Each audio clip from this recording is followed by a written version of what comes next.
Hello po ma'am, good afternoon. I'm Carol po from Imperial Appliance. Bali, pumunta po dito yung inyong manugang. Bali ay nagko-concern po regarding doon sa chiller na nabili niyo sa amin. Bali ma'am, paliwanag lang po namin regarding doon sa unit at kung bakit medyo natagalan yung service ng repair ng unit. Bali po ay sa unit po kasi meron tayong 7 days replacement. Sakaling si unit ay defective within 7 days, yan po ay kailangan i-check ng service center.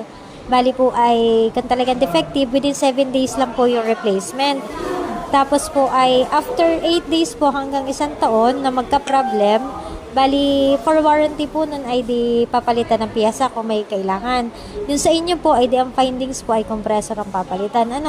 Bali ma'am, talaga pong medyo matagal lang po talaga yung pagdating ng piyesa kasi po ay